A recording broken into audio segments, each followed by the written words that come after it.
안녕하십니까. 해동내과 김재용입니다.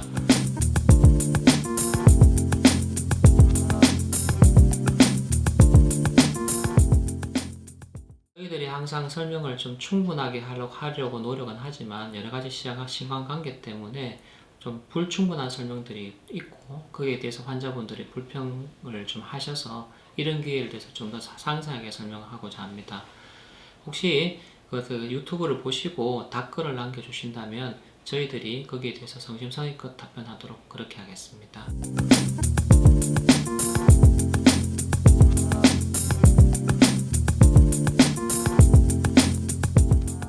저희 병원에 오셔서 항상 이제 검사를 하고 대기하는데 왜 검사를 해야 되는지, 또는 검사 시간이 왜 이렇게 걸리는지에 대해서 자꾸 말씀해 주시는 분들이 계십니다. 이 검사라는 목적은 그게 두 가지가 있습니다. 첫째는 이제 병이 있는 것을 진단하기 위한 목적이 있고, 그리고 두 번째는 그 병 자체가 지금 진단된 후에 그 병에 대해서 약제를 쓰게 되거나 여러 가지 치료를 했을 때 반응이 어떤지를 보는 검사가 있습니다. 그래서 동일한 검사라 하더라도 그 시간 주기에 따라서, 환자 상태에 따라서 반복해서 그 병의 상태를 파악한 다음에 약제나 치료 방침을 조절하는 걸 원칙으로 하고, 또 대기 시간은 검사 방법에 따라서 조금씩 차이가 나게 됩니다. 그래서 피검사 중에서 혈액검사, 빈혈검사 같은 경우에는 기계에 따라서 한 15분 정도가 걸리지만, 갑상선 기능 검사 같은 경우에는 최대한 빨라야 45분에서 1시간 이상 걸리는 걸로 되어 있습니다. 그 검사 결과 나온 데까지 항상 제한 시간이 있기 때문에 이제 그 많이 기다리신 부분에서는 대단히 죄송하게 생각하고 있습니다.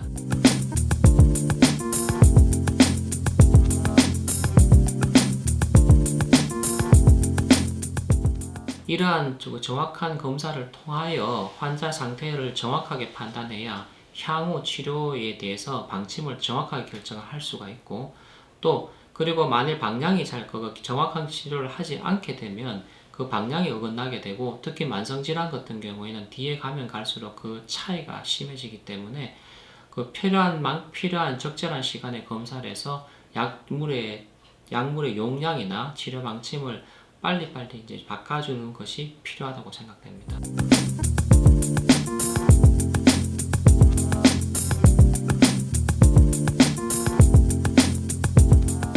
제가 이제 또 한 번씩 설명 듣는 것들이 이제 만성질환자들에서 좋은 식단이 어떤 것인지에 대해서 자꾸 이제 그 질문을 받게 됩니다. 근데 사실상 좋은 식단이란 거는 이제 존재하지 않습니다. 항상 자기 몸무게나 체중에 따라서 그 적절한 영양량을 결정을 해야 되고, 거기에 따라서 이제 골고루 먹는 것들이 이제 원칙입니다. 그래서 한쪽으로 편식하게 되면 아무래도 영양소가 부족하기 때문에 이제 그렇게 되면 오히려 병이 더 나빠질 수가 있습니다. 대표적으로 당뇨 환자인 경우에 단백질을 거의 먹질 않고 채소 위주로 먹게 되게 되면 우리가 충분하게 에너지원을 섭취하지 못할 뿐더러 근육을 우리가 만들어주는 단백질이 부족함으로써 근육이 위축될 수가 있습니다. 그렇게 되게 되면 오히려 근육이 감소가 되게 되고 혈당의 기복이 더 심해지게 되기 때문에 더 나빠지는 경우가 발생할 수가 있죠. 저 최근 들어서 이제 여러 가지 이제 견과류 같은 것들이나 이런 음식들이 좋다고 저들 이야기를 하는데, 그러한 것들도 절대적인 영양의 양에 따라서 결정해야 됩니다. 그래서 충분한 영양의 양을 결정하고 그 중에 일부를 견과류로 대체하는 건 좋지만, 그렇지 않고 충분한 양을 먹고 나서 이제 견과류를 먹게 되면 오히려 그게 더 나빠지는 경우가 많습니다. 최근 들어서 이제 여러 가지 영양제들이 되게 많이 이제 지금 현재로 범람하게 되는데, 명확하게 병에 대해서 이제 좋다고 알려진 것은 사실상 거의 없습니다. 단지 몇 가지 병에 대해서 이런 것들이 도움이 된다는 이야기들을 하게 되고, 그런 거는 환자 상태나 병의 상태에 따라서 이제 결정되기 때문에 반드시 상의하시고 나서 거기에 대해서 드시는 것들이 도움이 될 걸로 생각됩니다.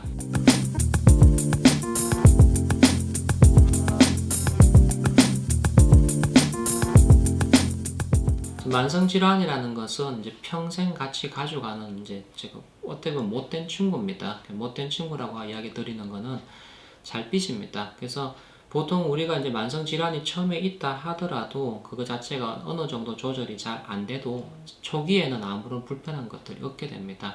하지만 시간이 지나면 지날수록 점점 더 그게 더 악화되는 걸로 돼 있죠.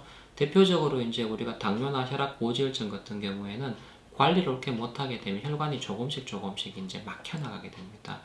그래서 이제 그 막혀 나가는 속도 자체가 조절이 잘 안 되는 정도라든지 또는 유전적인 특성이 있습니다. 근데 유전적인 특성은 바뀌질 못하기 때문에 정도를 조절을 해야 되는데 그 정도를 조절을 못하게 되면 결국 언젠가는 이제 혈관이 전부 막히는 상태가 다 발생하게 되고, 그렇게 막히게 되면 그때부터 불편한 것들이 생깁니다. 뇌경색이나 심근경색 같은 것들이 대표적인 그런 질환인데, 그런 질환이 생겼을 때는 돌리지를 못하게 됩니다. 조절 잘한 사람은 아무런 문제 없이 살게 되지만 조절 못한 경우에는 여러 가지 합병증으로 인해서 환자나 이제 보호자들한테도까지도 영향을 주게 됩니다. 자, 그렇기 때문에 만성질환은 초기에 적극적으로 치료하는 게 맞는데 문제가 많이 힘듭니다. 평생을 가지고 가야 되기 때문에. 그래서 지금 현재로 나쁜 친구라고 이야기하는 게 잠시만 어긋나게 되면 뒤에 자기를 나쁜 쪽으로 영향을 주기 때문에 평생 관리해야 되고 잘 삐진다고 얘기하게 됩니다. 자, 그래서 친구야 같이 붙어있는 친구라고 생각을 하시고, 내일부터는 뭐 하면 안 되겠느냐, 오늘 이 정도 되면 괜찮겠다는 생각을 하시게 되면 이런 것들이 점차 누적이 되게 되기 때문에 그렇게 생각 안 하시는 게 좋습니다. 오늘부터 할 수 있는 것부터 하는 게 가장 맞는 거고, 그리고 내일부터가 아니고 오늘부터 해서 꾸준하게 관리하시는 것들이 아마 인생을 사시는 과정 중에서 가장 큰 우리가 뭐 힘이 되지 않겠나 이렇게 생각합니다. 혹시 다음번에도 그 궁금하신 점이 있으면 그 태그를 달아주시거나 그 다음에 이제 그 댓글을 달아주시면 또 이러한 자리를 마련해서 또 설명드리도록 그렇게 하겠습니다. 관심 가져주셔서 감사합니다.